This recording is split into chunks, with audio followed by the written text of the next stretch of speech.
ទូរស័ព្ទ iPhone និងផលិតផលក្រុមហ៊ុន Apple ជាច្រើនទៀតផលិតនៅចិនក្នុងពេលប៉ុន្មានឆ្នាំថ្មីៗនេះ Apple បានពង្រីកការផលិតទៅដល់ប្រទេសផ្សេងទៀតដូចជាវៀតណាមនិងឥណ្ឌាជាដើមតែមិនផលិតច្រើនទេនៅអាមេរិកការនេះកំពុងផ្លាស់ប្ដូរថ្មីនេះក្រុមហ៊ុន Apple ថាក្នុងពេល4ឆ្នាំបន្ទាប់ខ្លួននឹងដាក់ទុន$500,000 លាននៅអាមេរិកដោយមានផែនការកសាងទីតាំងមួយនៅរដ្ឋ Texas ដើម្បីផលិតកុំព្យូទ័រមេផ្នែកបញ្ញាសិប្បនិម្មិតនិងបដិញ្ញាបង្កើតការងារចំនួន 20,000 នៅអាមេរិក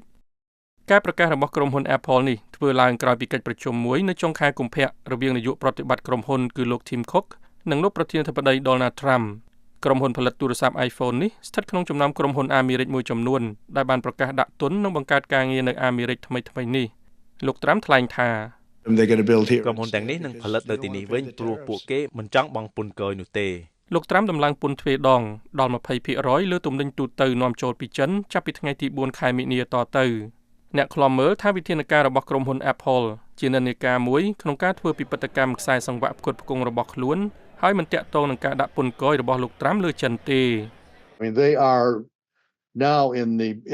have been for some years ក្រុមហ៊ុនទាំងនេះបានរៀបចំរើផលិតកម្មរបស់ពួកគេចេញពីចិនប្រមាណឆ្នាំមកហើយតាំងពីមុនពន្ធគយនេះម្ល៉េះនៅមានក្រុមហ៊ុនច្រើនដែរនៅចិន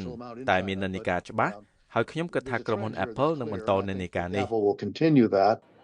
ខណៈគេដឹងពីផែនការភាគច្រើនរបស់ក្រុមហ៊ុន Apple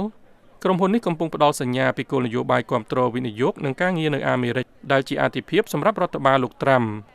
They're just taking the opportunity to use ក្រុមហ៊ុនទាំងនេះគ្រាន់តែឆ្លៀតឱកាសប្រើសេចក្តីប្រកាសព័ត៌មានដើម្បីផ្សព្វផ្សាយដល់សាធារណជនអំពីរបស់ជាច្រើនដែលពួកគេបានចំណាយរួចទៅហើយនិងច្បាស់ណាស់ស៊ីសង្វាក់គ្នាជាមួយគោលនយោបាយគាំទ្រអាមេរិកជាផ្នែកមួយនៃវិនិយោគទុនរបស់ខ្លួននៅអាមេរិកក្រុមហ៊ុន Apple ថាខ្លួនផលិតបន្ទះ chip silicon ទំនើបរបស់ខ្លួននៅរោងចក្រ TSMC ក្នុងរដ្ឋ Arizona ដែលជារោងចក្រផលិតបន្ទះ chip របស់តៃវ៉ាន់